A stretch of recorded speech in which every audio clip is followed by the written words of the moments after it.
DCC secretary NV Baburaj അല്പസമയം മുമ്പ് തന്റെ രാജി പ്രഖ്യാപിച്ചു കഴിഞ്ഞിരിക്കുന്നു. ജില്ലാ കോൺഗ്രസ് കമ്മിറ്റി അധ്യക്ഷൻ K പ്രവീൺകുമാർ നമ്മോടൊപ്പമുണ്ട്. അദ്ദേഹം അല്പസമയം മുമ്പ് വാർത്താസമ്മേളനം വിളിച്ചാണ് രാജിവെച്ചത്. താങ്കൾക്ക് രാജിക്കത്ത് നൽകിയിരിക്കുന്നുവെന്ന് പറയുന്നു.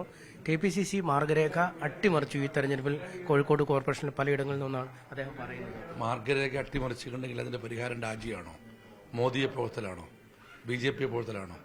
അദ്ദേഹം കഴിഞ്ഞ തെരഞ്ഞെടുപ്പ് കാലത്താണ്, കഴിഞ്ഞ കോർപ്പറേഷൻ തെരഞ്ഞെടുപ്പ് കാലത്താണ് കോൺഗ്രസ് പാർട്ടി ചേർന്നത്. അതുവരെ കേരള കോൺഗ്രസ് പാർട്ടിയിലായിരുന്നു. കഴിഞ്ഞ 4 വർഷമായി DCC ജനറൽ പ്രവർത്തിക്കുന്നുണ്ട്. എന്താ അദ്ദേഹത്തിന് പറ്റുമെന്ന് എനിക്കറിയില്ല. ഏതായാലും മാർഗരേഖയൊക്കെ ലംഘിച്ചിട്ടുണ്ടെങ്കിൽ അതിന്റെ പരിഹാരം BJP സ്വദിക്കലാണെന്ന് പറഞ്ഞാൽ അത് യോജിക്കാനാവോ? എനിക്ക് രാജിക്കത്തൊന്നും കിട്ടിയിട്ടില്ല.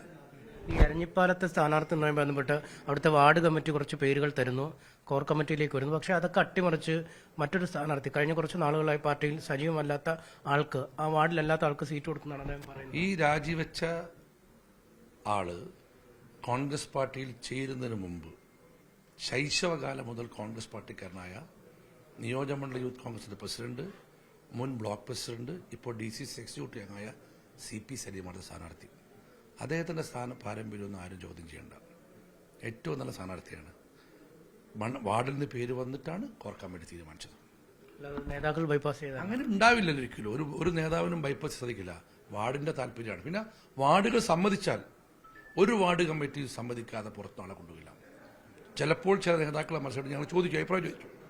പക്ഷെ അവരെ അനുവാദത്തിലേക്ക് അനുവദിക്കില്ല. അദ്ദേഹം പറയുന്നത് വലിയ അവിശുദ്ധ ബന്ധം കോർപ്പറേഷനിൽ CPM-ഉം കോൺഗ്രസുമായുണ്ട്.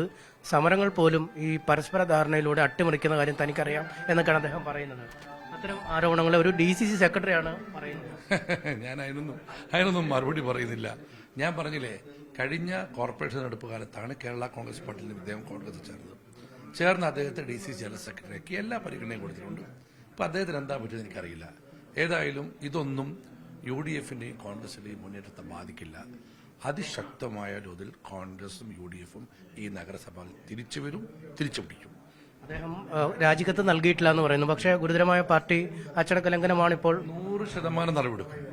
100% പ്രാഥമിക അംഗത്തിന് പുറത്താക്കും. ഉറപ്പ്. ഒരിക്കലും പാടില്ലാത്ത BJP ഉണ്ടായിരിക്കുന്നത്. അതിപ്പോ ഞാൻ KPCC നേതൃത്വമായി സംസാരിച്ച് പ്രാഥമിക അംഗത്തിന് പുറത്താക്കാനുള്ള ശുപാർശ കൊടുക്കാൻ പോകുന്നു.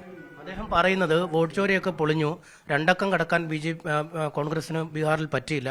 മോദി ലോകത്തെ ഏറ്റവും കരുത്തനായ നേതാവാണ്, മതേതര പാർട്ടിയാണ് BJP. അങ്ങനെ സംസാരിച്ച ഒരാളേക്ക് കോൺഗ്രസ് പാർട്ടിയിൽ സ്ഥാനമുണ്ടാവില്ല. ഒരു സംശയവും വേണ്ട. KPCC ആലോചിച്ച് അദ്ദേഹത്തെ പ്രാഥമിക അംഗത്തിന് പുറത്താക്കും. എന്തായാലും NV ബാബുരാജ് പാർട്ടിക്ക് ഔദ്യോഗികമായി രാജിക്കത്ത് നൽകിയിട്ടില്ല. പക്ഷേ മോദി സ്തുതിയുടെ പേരിലും പാർട്ടി വിരുദ്ധമായ പ്രസ്താവനകളുടെ പേരിലും അദ്ദേഹത്തെ ഉടൻ തന്നെ പാർട്ടിയിൽ നിന്നും പുറത്താക്കും എന്നാണ് പ്രവീൺകുമാർ പറയുന്നത്. അടിയന്തരമായി KPCC-യുമായി ഇക്കാര്യം സംസാരിക്കുമെന്നും അദ്ദേഹം പറയുന്നു.